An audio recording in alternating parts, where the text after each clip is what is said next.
Hello students, I am Hardik Sheta from Saraswat international academy Vapi. આજે આપણે ધોરણ 12 વિષય ભૌતિક વિજ્ઞાન ચેપ્ટર નંબર 7 પ્રત્યાવર્તી પ્રવાહમાં સ્પર્ધાત્મક પરીક્ષાઓની તૈયારીઓ આગળ વધારીશું. તો સ્ટાર્ટ કરીએ ક્વેશ્ચન નંબર 7થી.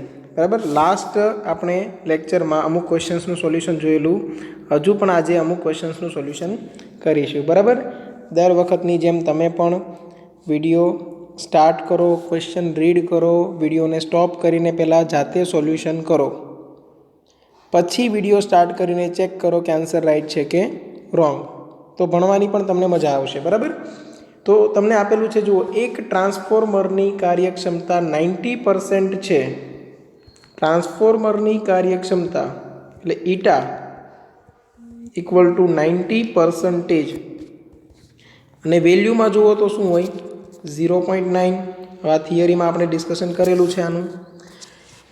જ્યારે તેના પ્રાથમિક ગૂંચળાને 200 વોલ્ટનો સપ્લાય લાગુ પાડવામાં આવે છે, આપણે EMF તરીકે લઈએ. બરાબર, તો પ્રાથમિક ગૂંચળાને 200 વોલ્ટ આપે એટલે EP ઇક્વલ ટુ 200 વોલ્ટ. બરાબર, ત્યારે તેમાંથી પસાર થતો પ્રવાહ 5 એમ્પિયર એટલે IP is equal to 5 ampere. જો આઉટપુટ વોલ્ટેજ 300 વોલ્ટ હોય, આઉટપુટ એટલે સેકન્ડરી ગૂંચળું, અને એ તમને આપેલો છે 300 વોલ્ટ, તો ગૌણ ગૂંચળામાંથી પસાર થતો પ્રવાહ એટલે IS તમારે મેળવવાનો છે. ચલો, નોર્મલ સૂત્ર શું છે? ES upon EP equal to IP upon IS. આ સૂત્રથી તમે સોલ્યુશન કરો એટલે આન્સર રોંગ આવશે. શા માટે? કેમ કે આ સૂત્ર આપણે સાબિત કરેલું છે આદર્શ ટ્રાન્સફોર્મર માટે. બરાબર, આદર્શ ટ્રાન્સફોર્મર માટે પાવર અચળ રહે એટલે કે અંતિમ પાવર બરાબર પ્રારંભિક પાવર થતું હતું, યાદ હોય તો. તેના પરથી આ સૂત્ર મળેલું હતું. પણ અત્યારે પાવર છે, ટ્રાન્સફોર્મર છે એ આદર્શ નથી, એટલે પાવર પણ અચળ નથી. તમને ટ્રાન્સફોર્મરની કાર્યક્ષમતા આપી દે એટલે સમજી લેવાનું કે ટ્રાન્સફોર્મર છે એ આદર્શ નથી, પાવરનો કંઈક વ્યય થાય છે. બરાબર, એટલે તમે સોલ્યુશન સ્ટાર્ટ કરશો કાર્યક્ષમતાના સૂત્ર પરથી. કાર્યક્ષમતા એટલે શું થાય? તો કે આઉટપુટ પાવર છેદમાં ઇનપુટ પાવર. આઉટપુટ ક્યાં હોય? ગૌણ ગૂંચળા પાસે. પાવરનું સૂત્ર તો કે ES IS છેદમાં શું થશે? Input power EP IP.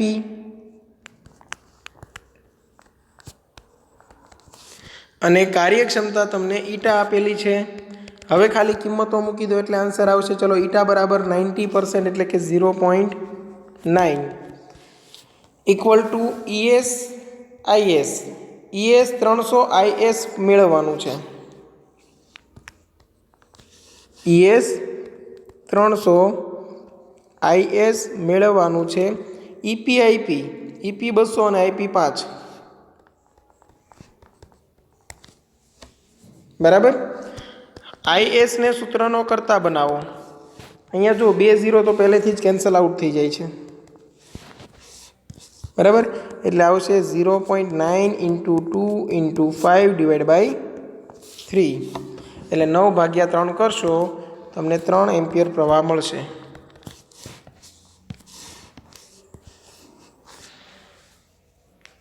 બરાબર, તો આન્સર આવશે ઓપ્શન સી, 3 એમ્પિયર. ક્લિયર છે આ? બરાબર, જો પાવરનો કેટલો વ્યય થયો તો કે પહેલાં તમે વોલ્ટેજ અને પ્રવાહનો ગુણાકાર કરતા તો કેટલો આવતો? 1000 વોટ પાવર આવતો. પ્રાથમિક ગૂંચળામાં આટલો આપો છો. ગૌણ ગૂંચળામાં શું થશે? 300 ગુણ્યા 3 એટલે 900 વોટ મળે છે. મતલબ 100 વોટ જેટલો પાવર વ્યય થયો. 1000 એ 900 મળે છે એટલે 90% તેની શું થઈ? કાર્યક્ષમતા. બરાબર, મતલબ 90% કાર્યક્ષમતા છે તો 10% પાવર વ્યય થાય છે. ક્લિયર? ચલો, તો ક્વેશ્ચન 7નું અહીંયા સોલ્યુશન થઈ ગયું. હવે ક્વેશ્ચન નંબર 8 પર આવીએ. એસી પરિપથમાં એક વિદ્યુત ગોળો તેને લાગુ પાડેલા મહત્તમ પાવરના 50% પાવર વાપરે છે, તો લાગુ પાડેલ વોલ્ટેજ અને પ્રવાહ વચ્ચે કળા તફાવત કેટલો હોય? તો સમજો, મહત્તમ પાવરના 50% પાવર વાપરે છે, તો લાગુ પાડેલ વોલ્ટેજ અને પ્રવાહ વચ્ચેનો કળા તફાવત. ચલો, કળા તફાવત મેળવવા માટે શું કરાય? તો કંઈક તો તમને પાવર આપેલું છે, તો પાવરનું સૂત્ર શું હોય? તો કે VM IM ડિવાઈડ બાય 2, બરાબર? VM IM divide by 2 into cos phi. આ તમારે cos phi છે શું બનશે? Power factor. અને તેની મદદથી તમારે શું મેળવવાનું રહેશે? ફાઈની કિંમત, બરાબર? ઓકે, ચલો, cos phi ની મહત્તમ કિંમત કેટલી હોય? ±1. એટલે લાગુ પાડેલો મહત્તમ પાવર એ શું થયો? તો કે VM IM ડિવાઈડ બાય 2. એટલે હું અહીંયા એમ લખીશ કે power P equal to Pmax into cos phi. Power P તમને આપેલો છે 50%, એટલે Pmaxના 50% કરો. Pmaxના 50% એટલે 50/100 ઇક્વલ ટુ તમને શું મળે છે? તો કે Pmax ઇન્ટુ cos phi. સમજો, આ લાગુ પાડેલો પાવર, સોરી, આ તમને પાવર જે વપરાય છે તે મળે છે. આ લાગુ પાડેલો મહત્તમ પાવર છે. મહત્તમ પાવરને Pmax કહી દીધું, તો આ Pmaxના કેટલા ટકા હોય? 50%. તેવું તમને અહીંયા આપેલું છે. મહત્તમ પાવરના 50%, આ મહત્તમ પાવર અને તેના 50%, બરાબર? Pmax કેન્સલ આઉટ થશે, તો બચ્યું શું? તો કે cos phi ની કિંમત બચી 50/100, એટલે 1/2, એટલે કે 60 ડિગ્રી. 60 ડિગ્રી એટલે રેડિયનમાં કન્વર્ટ કરો તો π/3 રેડિયન, બરાબર છે? ચલો, તો અહીંયા આન્સર આવશે π/3 રેડિયન.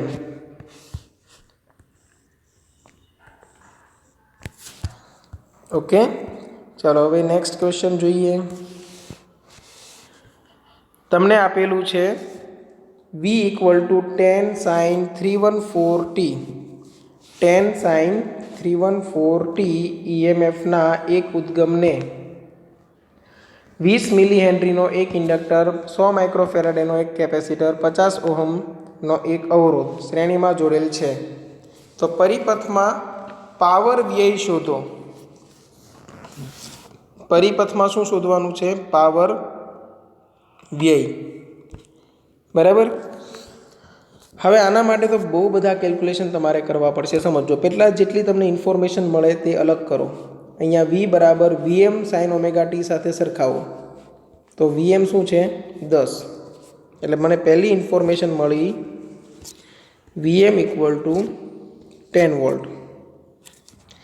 સાઇન ωt, ઓમેગાની જગ્યા પર શું છે? જો 314, તો 314. અને આ શું હોય? તો કે રેડિયન પર સેકન્ડ, SI યુનિટ સિસ્ટમમાં હોય. ઓકે, 20 મિલી હેનરીનો ઇન્ડક્ટર, એટલે L equal to 20 into 10⁻³ henry, બરાબર? કેપેસિટન્સ તમને આપેલું છે 100 માઇક્રોફેરાડે, એટલે 100 × 10⁻⁶ ફેરાડે, એટલે કે 10⁻⁴ ફેરાડે થશે. અને આ થઈ જશે 2 × 10⁻² હેનરી.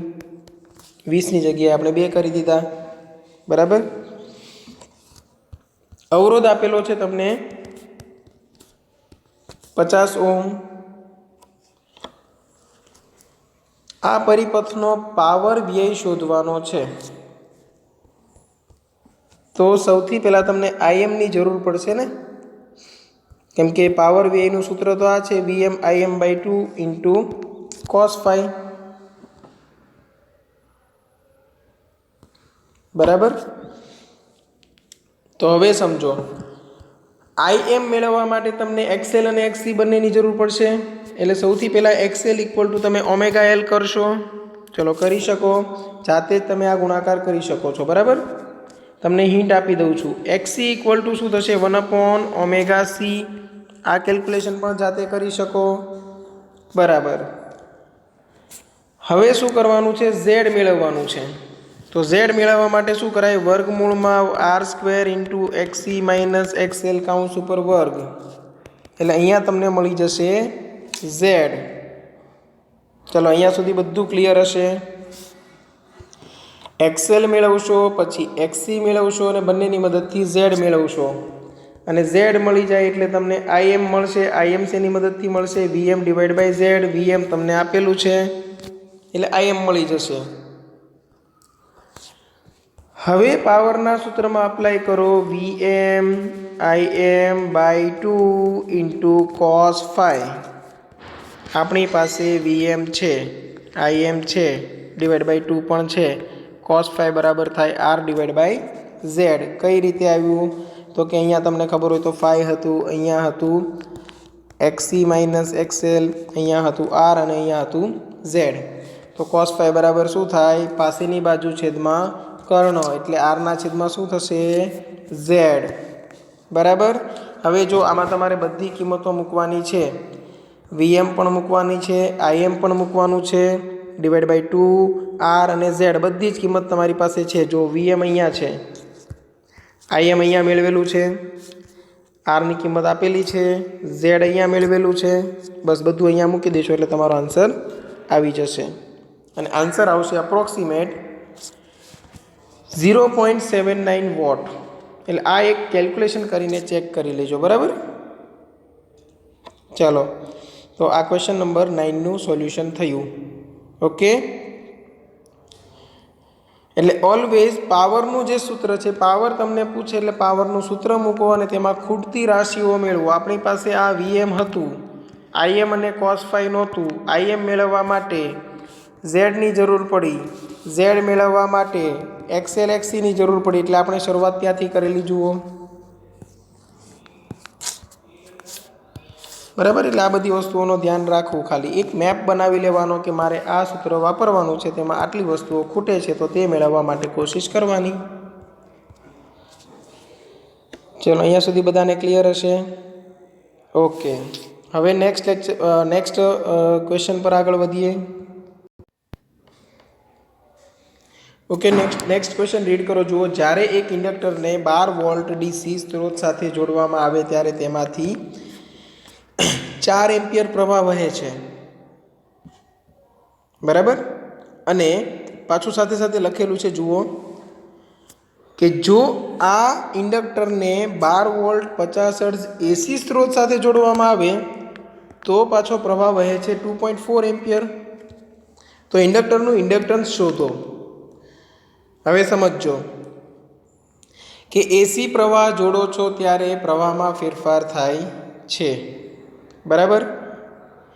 એટલે ઇન્ડક્ટર છે તેનો માત્ર ઇન્ડક્ટન્સ નહીં હોય પણ સાથે કંઈક અવરોધ પણ હશે. મતલબ કે અહીંયા આદર્શ ઇન્ડક્ટર નથી આપેલું, અહીંયા ઇન્ડક્ટર છે તેનો કંઈક ને કંઈક અવરોધ પણ છે. બરાબર. એટલે આ નેટવર્ક છે એ આવું છે. સમજો કે એક ઇન્ડક્ટર તો છે જ, ઇન્ડક્ટરનો જ પોતાનો અવરોધ છે, પણ આપણે અહીંયા અલગ કરીને બતાવીએ છીએ. બરાબર. એટલે ઇન્ડક્ટર તો છે જ, સાથે તમારે એમ સમજવાનું છે અવરોધ પણ છે. બરાબર. હવે સૌથી પહેલી આપણે વાત કરીએ, જ્યારે ડીસી સોર્સ સાથે આપણે લાગુ પાડીએ ત્યારે શું થાય? તો જ્યારે આપણે ડીસી અપ્લાય કરીએ ત્યારે ઇન્ડક્ટર છે એ ચાર્જિંગ થયા બાદ શું થઈ જાય? Short circuit. અને ડીસી માટે આમ પણ આવૃત્તિ શું હોય? 0. માટે ઇન્ડક્ટિવ રિએક્ટન્સ શું હોય? 0. માટે આપણે I બરાબર શું લઈ શકીએ? તો કે V/R. આનાથી અવરોધ ખબર પડી જશે. બરાબર. એટલે તમને I આપેલું છે ડીસી વખતે 4 એમ્પિયર અને વોલ્ટેજ આપેલા છે 12. એટલે અહીંયા થશે 4, અહીંયા 12 છેદમાં અવરોધ R, એટલે કે ઇન્ડક્ટરના દ્રવ્યનો અવરોધ બને છે 3 ઓહમ.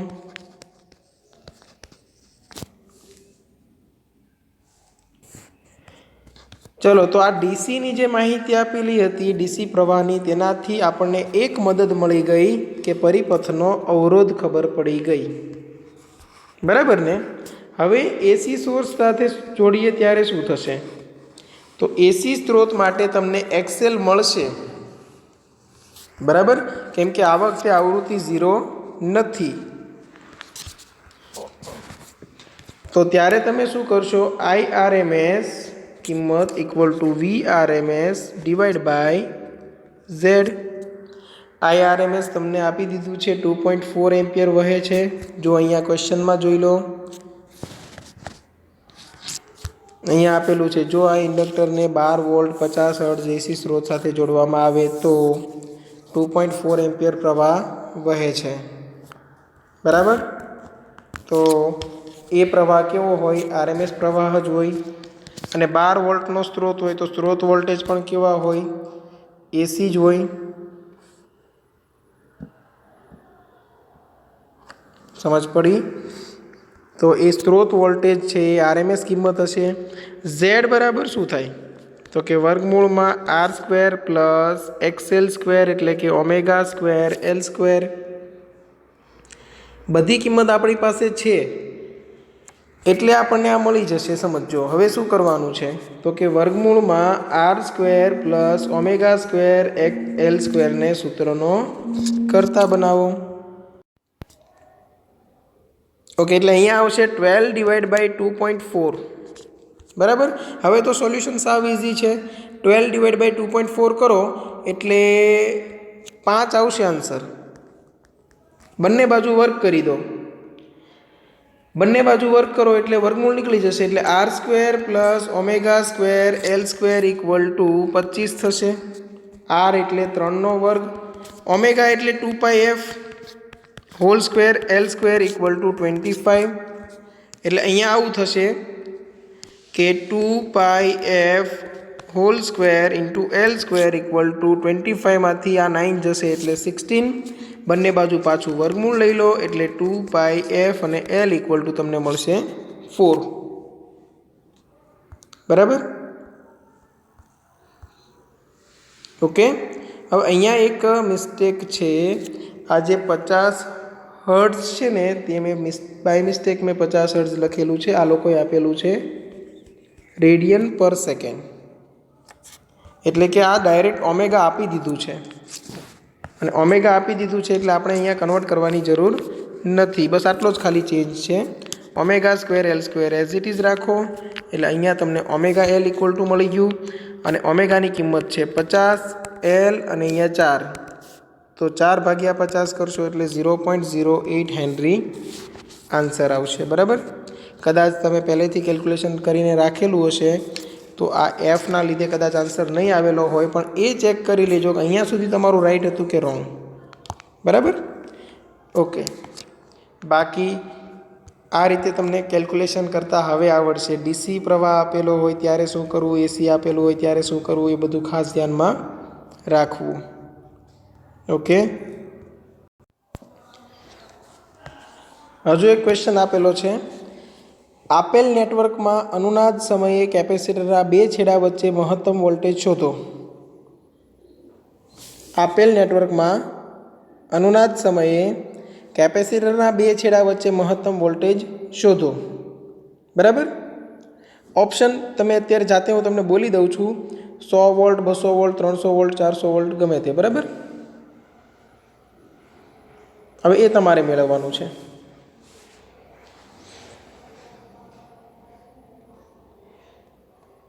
ઓકે, તો હવે સમજો. ઓપ્શન છે 100 200 300 400 વોલ્ટ, બરાબર. હવે સોલ્યુશન કરીએ. ચલો, XC શું હશે?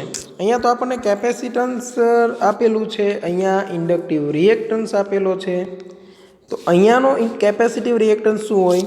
અનુનાદ સમયે XC બરાબર શું હોય? XL હોય. અને XL કેટલા આપેલા છે?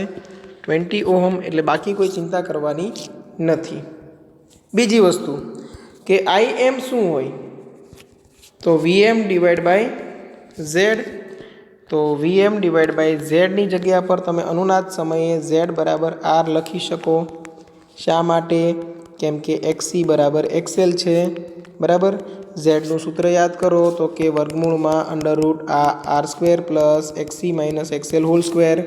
અનુનાદ સમયે આ વસ્તુ થઈ જાય છે 0, કેમ કે બંનેના મૂલ્ય સમાન હોય, XC અને XL સમાન હોય તો બાદબાકી થશે 0 એટલે Z બરાબર ઓનલી શું મળે છે R. ક્લિયર? ઓકે, તો IM તમને મળશે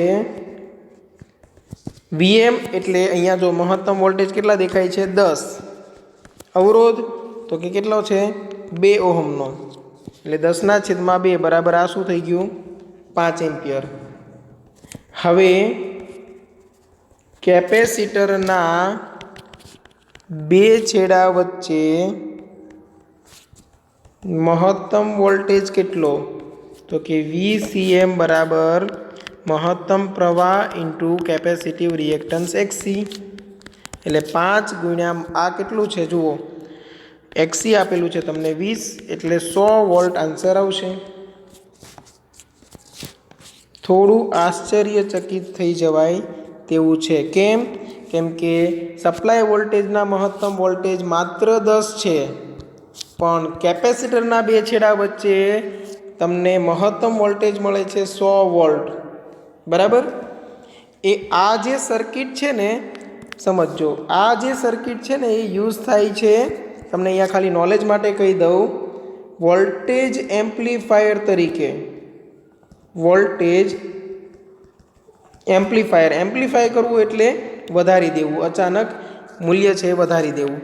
તો તમને સપ્લાયમાં આપો છો 10 વોલ્ટ સુધીનો મહત્તમ વોલ્ટેજ પણ તમને કેપેસિટરના બે છેડા વચ્ચે મળી શકે છે મહત્તમ વોલ્ટેજ 100 વોલ્ટ સુધીનો એટલે લગભગ 10 ગણો વોલ્ટેજ તમને મળે છે. એટલા માટે આ સર્કિટ યુઝ થાય છે વોલ્ટેજ એમ્પ્લીફાયર તરીકે. બરાબર? ચલો, તો આ વાતનું પણ તમારે ધ્યાન રાખવાનું છે. ઓકે, તો આજે કેટલાક ક્વેશ્ચન્સનું સોલ્યુશન કર્યું અને હજુ તમે આવા ક્વેશ્ચન્સ સોલ્વ કરતા રહેજો. કોઈ પણ જગ્યાએ ડાઉટ હોય તો કોન્ટેક્ટ કરી લેજો. બરાબર? આજે અહીંયા સુધી રાખીએ છીએ. નેક્સ્ટ લેક્ચરથી પછી સિલેબસને આપણે આગળ વધારીશું. Okay, thank you.